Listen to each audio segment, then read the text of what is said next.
आज class 10th Sanskrit chapter number 5। क्या है चैप्टर 5? भारत महिमा। ठीक है, क्या है चैप्टर नंबर 5वां? भारत महिमा। इसके बारे में आज पढ़ेंगे। चलिए देखिए क्या इसके बारे में आज पढ़ते हैं, ध्यान दीजिएगा।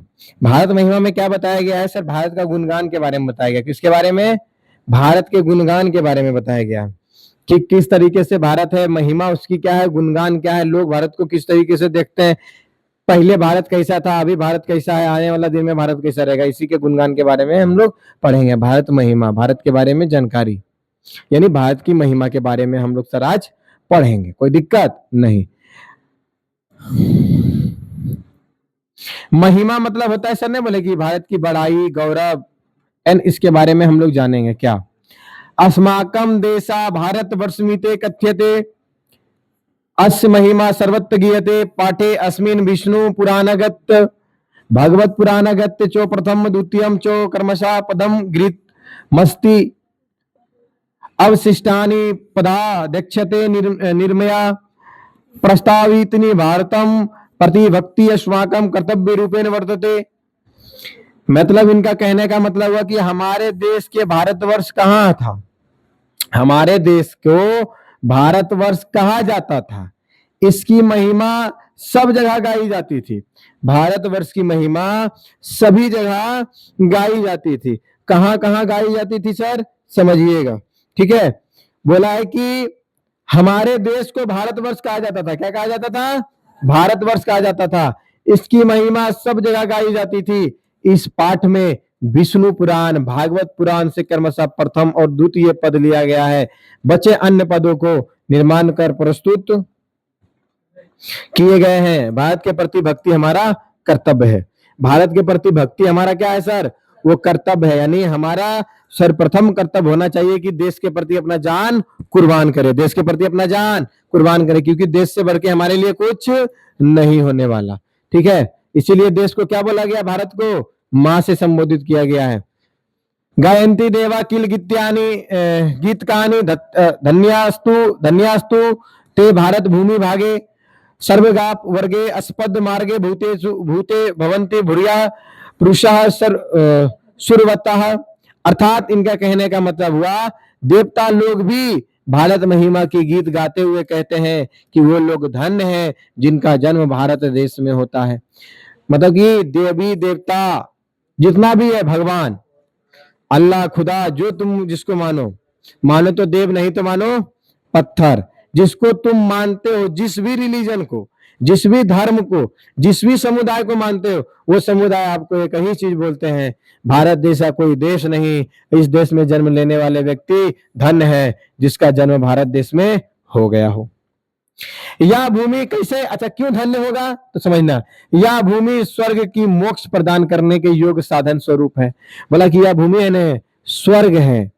क्यों? क्योंकि भारत में ऐसा, भारत को भगवान ने इस तरीके से बनाया है कि जहां सर्दी, गर्मी, बरसात, धूप, पतझड़, न जाने कितने ऋतुओं का मेल से इस भारत को बनाया है। कश्मीर चल जाओ बर्फीला है, असम चल जाओ खाली गाछे वृक्ष है, जंगल बनाया भगवान, पहाड़ बनाए, पर्वत बनाए, इस तरीके से देश कहीं नहीं बनाया है। रूस बनाया तो खाली ठंडी दे दिए, वेस्ट इंडीज बनाया तो खाली गर्मी दे दी है, भारत में ठंडी, गर्मी, बरसात सब कुछ दे दिए।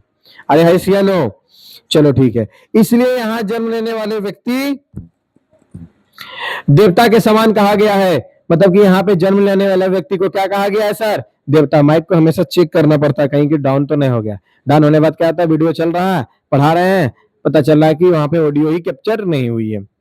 मतलब बोला कि भारत में जो भी व्यक्ति जन्म लेते हैं उनको देवता का समान माना जाता है। देवता, हमको लगता है कि मानव को देव नहीं मानो, अभी कलयुग में मानव दानव हो गया है। मानव क्या हो गया है? दानव। लेकिन उसको संबोधित हम क्या चीज से कर रहे हैं? देवता। पहले था क्या था? पहले, अभी नहीं। पागल, जहां भगवान बोल दिया तुरंत पर्ची खोले लगेगा, बैठ के तुरंत।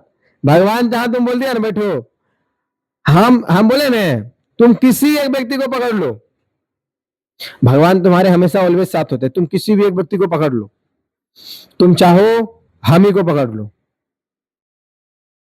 और तुम हमसे इतना भयानक आस्था लगा लो कि मतलब कुछ भी दुख दर्द हो, समस्या हो, वहां पे जाएंगे, अर्जी लगाएंगे, दुख दर्द समस्या खत्म, तुम्हारा सच में देखो खत्म हो जाएगा।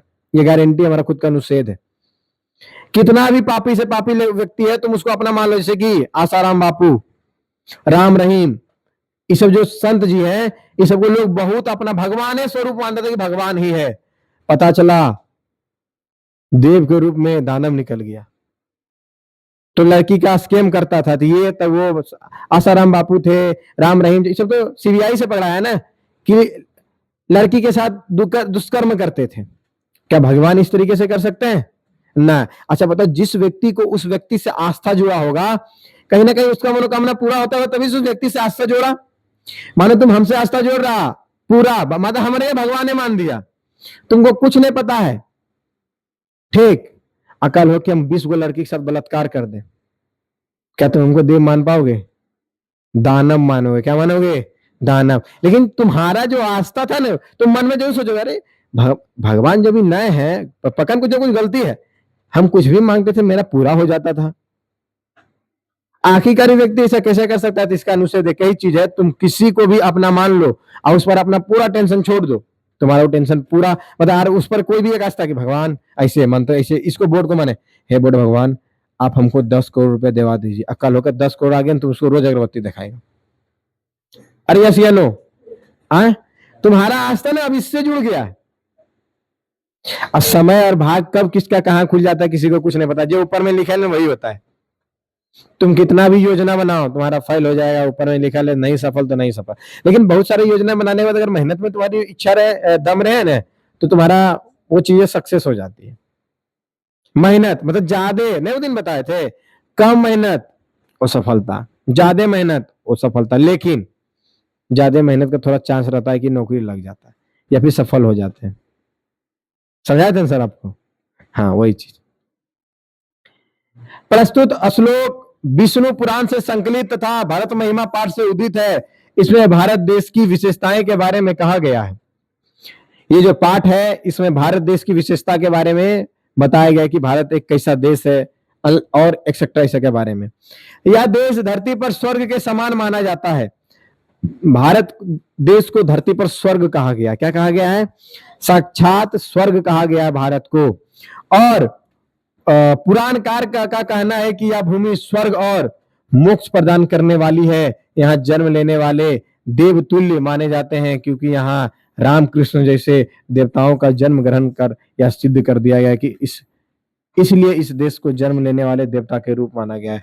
बोला कि ये ऐसा देश है जहां पे भगवान खुद मनुष्य के रूप में जन्म लेके इस धरती के बारे में अनुच्छेद किए। जैसे कृष्ण भगवान जन्म लिए, राम भगवान जन्म लिए, विष्णु के अवतार थे, मतलब कि धरती पर मनुष्य का रूप जन्म लेने वाले भगवान है। इसलिए बोला गया कि यह धरती धन्य है जहां पर कि भगवान जन्म लेना बार बार चाहते हैं। अहो अमीशाम क्रीमकारी शोभनम प्रसन्न एशाम शिवदूतम स्वयं हरिया येन जन्म लब्धनम निशु भारता जीरे मुकुंद्र सेवे प्यायिकम अस्पृहा ही न। अर्थात इनका कहने का मतलब है, देवता लोग इस देश को गुणगान गाते हुए कहते हैं कि अहो ईश्वर के द्वारा किया सुंदर बनाया गया, जिससे मनुष्य भारत भूमि पर हरि की सेवा योग बन जाता है। मेरा भी इच्छा है कि मैं भी जन्म भारत में बार बार लूं। बोला कि ये हरि की भूमि है जहां पे लोग जाके एकदम पूरा आराम से भक्ति उक्ति कर रहे हैं। तो ऐसा देश में देवता लोग बार बार जन्म लेना चाहते हैं।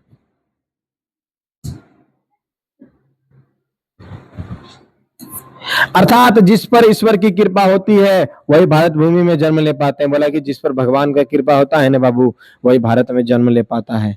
ठीक है, यहाँ यही ईश्वर के नाम पर इतना लूट चल रहा, कुछ कहेगा नहीं, राम मंदिर बनाया पूरा चंदे गए। हाँ सही में राम मंदिर बना पूरा चंदे गए। बता के किया नहीं किया। हालांकि रिपोर्ट न्यूज सुनते थे हम जानते हैं, हालांकि कौन भगवान हम देखे का, न्यूज सुने तो हमको पता चला है कि चंदा के नाम, चंदा से जो भी वहां पे होता है सब गायब हो गया। सोना चांदी सब लगता है के बेच उच दिया होगा। जो बेचा जाए वो जाना होगा, भगवान से कोई चोरी कर पाता है बाबू।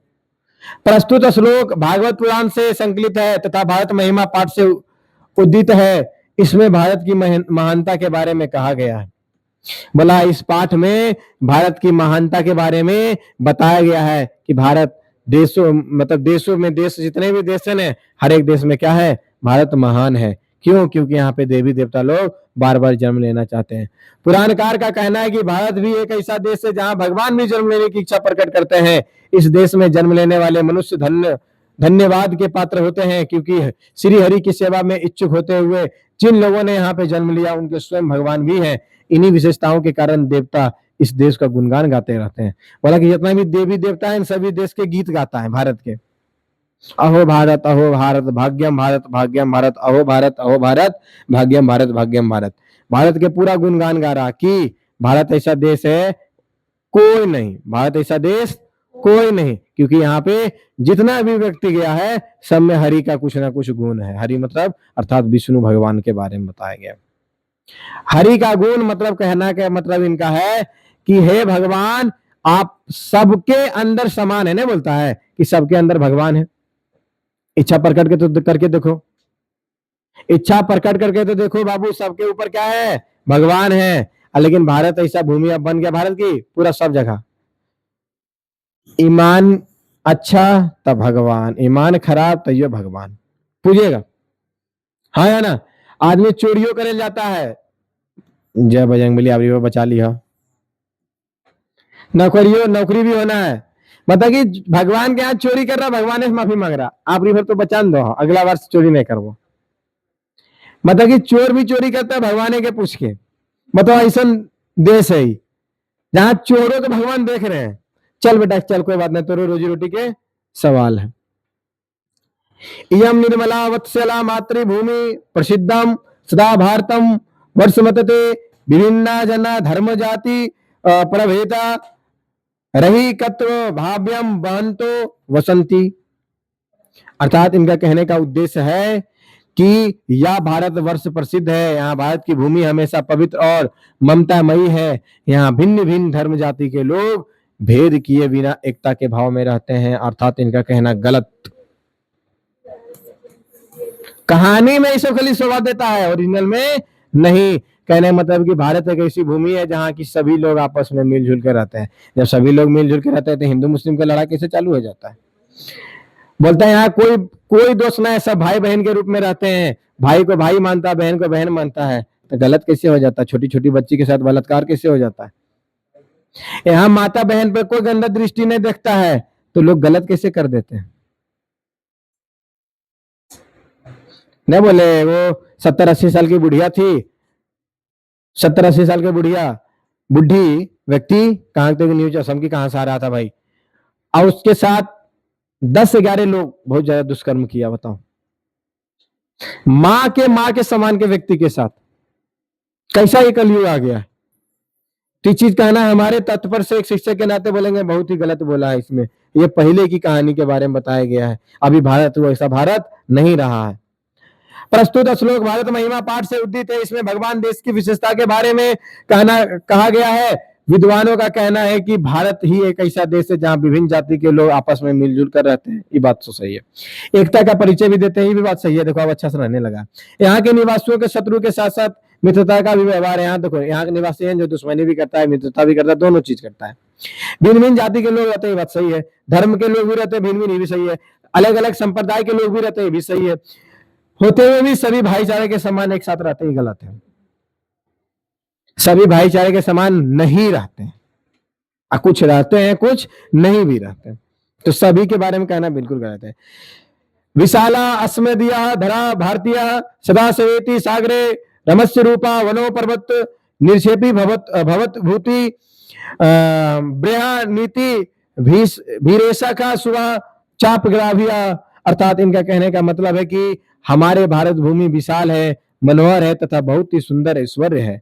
मतलब कि हमारी जो भूमि है बहुत बड़ा है, भारत की भूमि बहुत बड़ा है, देखने में बहुत सौंदर्य है, सुथरा है, साफ है, मनोहर लगता, मनमोहक भा लेता है भारत ऐसा देश। यह सागरों वनों पर्वतों झरनों और बहती हुई नदियों से हमेशा सुशोभित रहती है। अर्थात इनका कहने का मतलब है कि भारत एक ऐसी भूमि है जहां पे इस देश को पूरे अच्छे तरीके से सुशोभित, मतलब कि बहुत ही अच्छे वातावरण में लोग यहाँ पे निवास करते हैं और रहते भी हैं। ठीक है, अब इनका क्या कहने का तात्पर्य है समझिएगा।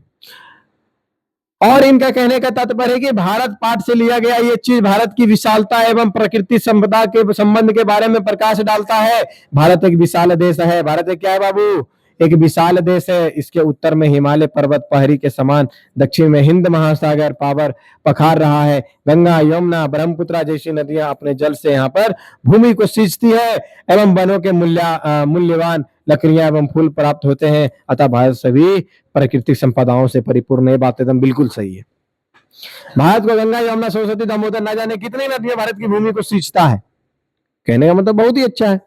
भारत में बहुत प्रकार के औषधीय लकड़ी पाया जाता है जो कि बहुत बहुत मूल्यवान है। मतलब मान लो यहाँ की असम की लकड़ी बहुत मूल्यवान है। अरे हाँ या ना? यही सब तो चीज देखो सही है, लिखे हैं। बोला है कि जगदौरम भारतम शोभनीयम सदा अस्मिन भीरते तथा पूजनीयम भवेद देशा भक्ति समेशाम जनानम प्रादर्श रूपे सदा वर्जनीय। अर्थात इनका कहने का मतलब हुआ कि यह भारत देश शोभनीय है, संसार का गौरव है, और इस भूमि हम लोग, हाँ ठीक माइक चल रहा, और यह भूमि हम लोग के द्वारा हमेशा पूजनीय है। यहाँ के सभी लोग की देशभक्ति सदैव आकर्षणीय, श्रेष्ठ और आदर्श स्वरूप है। मतलब कहने का मतलब हुआ कि कवि का कहना है कि भारतीय देश भक्ति भरी इतनी मधुर है कि विश्व इसके समझ नतमस्तक है। बोला कि भारत एक ऐसा देश है जिसके अंदर इतनी भक्ति है कि विश्व इसके नीचे क्या है? नतमस्तक मतलब कि झुका हुआ कैसा भी देश है भाई। ठीक है, अब ये नहीं देखता भारत में, अगर भारत के लोग को मूर्ख तुरंत बनाता है। दूसरा इन्फ्लुएंसर आया विदेशी, यहाँ पे आया, सब फोटो खिंचाया, अब पूरा 10 मिलियन सब्सक्राइबर होगा तो हम भारत आएंगे विजिट करने। अच्छा तुम आएगा तो यहाँ आके 10 लाख रुपए दे देगा, किसी को 10 करोड़ रुपया दे देगा। आएगा 2-4 को फोटो खिंचाएगा, एक आगो भारत वाला आदमी को गरीब दुखिया पकड़ लेगा, पूरा वायरल कर देगा, और अपना पूरा फ्रेंड फॉलोइंग उठा लेगा। देखिए एस्ट्रो हॉल जो आया था भारत, अभी पूरा एकदम ट्रेंडिंग में था। तब हर व्यक्ति में देशभक्ति की तीव्र भावना है, सभी देश की रक्षा के लिए तन मन धन से समर्पित है। इसे आदर्श आचरण के कारण हमेशा शोभनीय और पूजनीय है। बोला हाँ ये बात एकदम बिल्कुल सही बोला। कुछ रहे चाहे न रहे, देशभक्ति एकदम पूरा भारत के एक बच्चा में कूट कूट के भरा है। तुम 10 साल के लड़का को 15 साल के लड़का बोल दो कि तुम जाके बॉर्डर पर तुमको लड़ाई करना है, अभी बोल दो पाकिस्तान को मारने वाला, कि तुरंत जीवो, तुरंत। एक नहीं सुना था कौन बच्चा गाली दे दिया था, अरे तोरे चीन, तोरे पाकिस्तान, वीडियो हालांकि सब देखा होगा। ठीक है, उसने गाली देके बोला है। बताओ इतनी इतनी बच्चा यहाँ पे रंगदार निकल गया है कि अपने देश के प्रति, मतलब कहने का अर्थात है कि अपने देश के प्रति इतना भाव प्रेम है कि देश के लिए जिंदगी की जी जान कुर्बान करने को तैयार है। अरे हाँ या ना? चलिए आगे देखिए, हालांकि बहुत बिल्कुल सही लिखे हैं आप। देखिए आपका क्वेश्चन आंसर आ गया। ठीक है, क्या आ गया है? Question answer. चलो अब इस पूरा कहानी के बारे में हम अच्छे से बता देते हैं।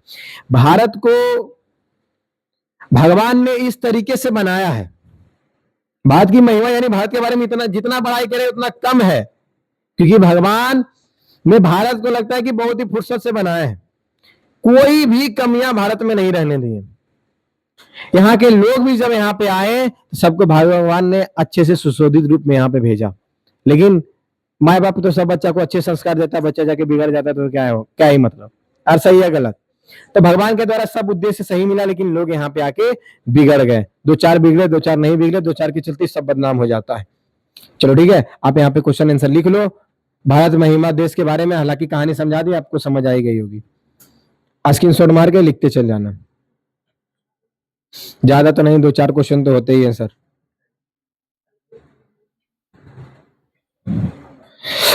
ये सब क्वेश्चन आंसर याद करेगा ना, एकदम फटफट याद होगा। उम्मीद है एकदम 100% हम देते हैं। क्या होंगे सर? बहुत एकदम अच्छे तरीके से याद होंगे।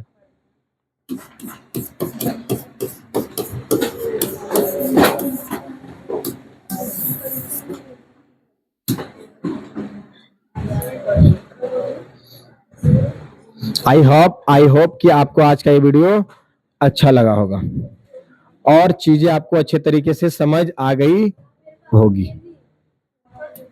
ठीक है, चलिए नेक्स्ट चैप्टर की तरफ चलते हैं।